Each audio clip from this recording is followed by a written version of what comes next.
An HOA president sold my late father's ranch before I ever moved in, then ended up calling 911 on me. When my dad passed away, nothing felt real anymore. The house felt empty, his tools still hanging exactly where he left them. And the thing he took the most pride in, the small ranch he'd spent decades paying off, was suddenly left to me. That ranch was more than just property. It was where he showed me how to mend a fence, where my children were meant to learn riding, where my wife and I planned to finally slow our lives down. The paperwork took time since I lived out of state, and probate moved slowly. But there was never any question it was ours. Clean title, separate zoning, no HOA. Not then, not ever. The ranch sat beside a newer, suburban development. One of those cookie-cutter neighborhoods with identical mailboxes and strict lawn rules. My dad never joined them. He didn't want strangers deciding how tall his grass should be. County records made that very clear. Different parcel number, different deed, different world. A few months after the funeral, when the legal process was almost finished, I decided to drive out with my family to see the place. We were excited. My kids talked about animals they wanted. My wife was already planning where we'd plant trees. That excitement ended the moment we turned onto the dirt road leading to the gate. The lock was gone.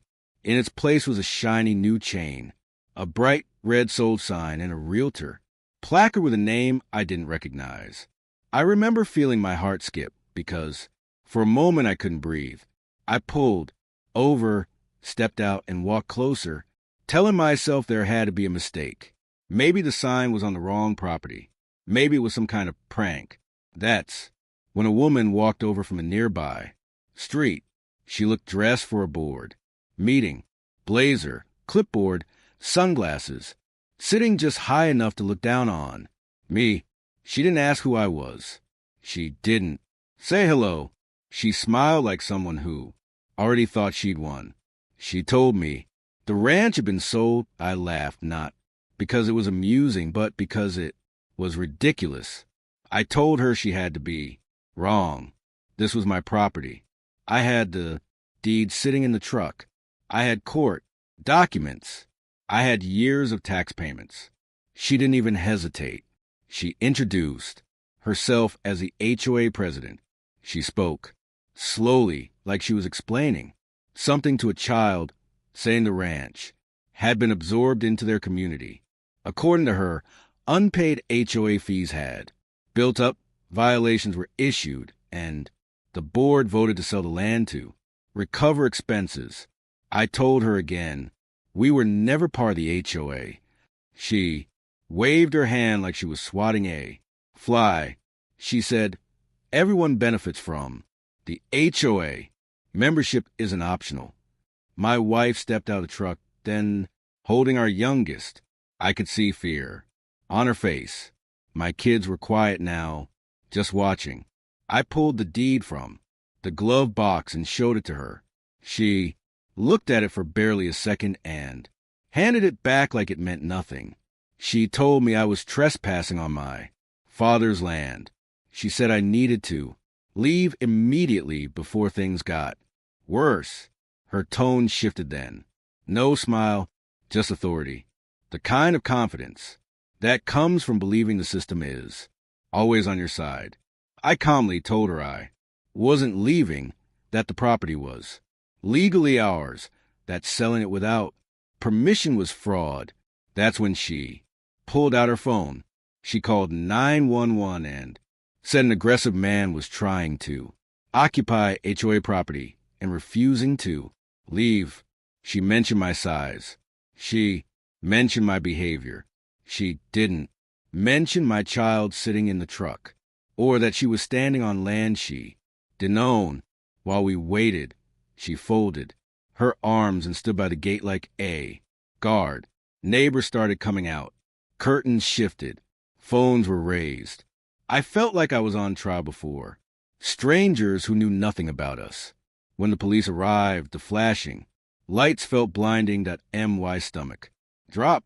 I'd never been in trouble before, but standing there being framed as the problem, I felt that familiar anger people feel when authority is used as a weapon.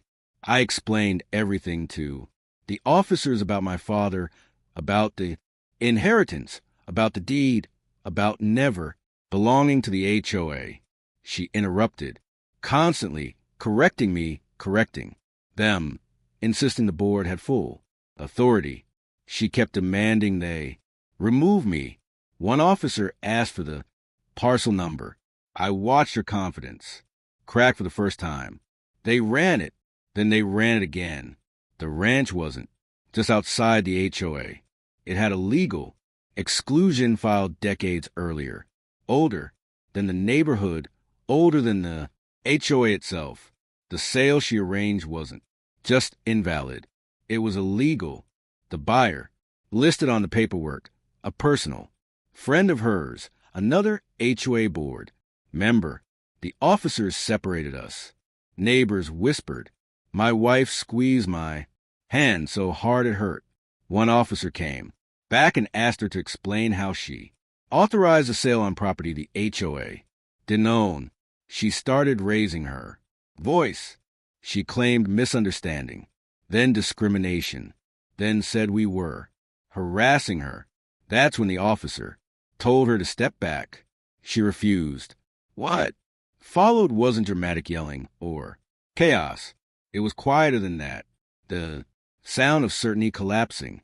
The realization that power doesn't protect you when you cross into fraud. She was warned about false reporting, about abuse of authority, about criminal charges. An investigation was opened on the spot.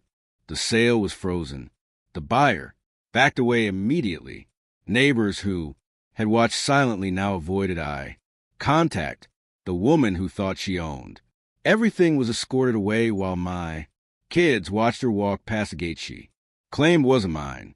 By the end of the week, she was removed from her HOA position. By the end of the month, lawyers were involved. By the end of the year, charges followed. We still live on the ranch. Every time I lock the gate at night, I think about how close we came to losing something my father spent his life building because one person thought a title gave her ownership over other people's lives. So let me ask you this. If someone tried to steal your family's home and use the system against you, what would you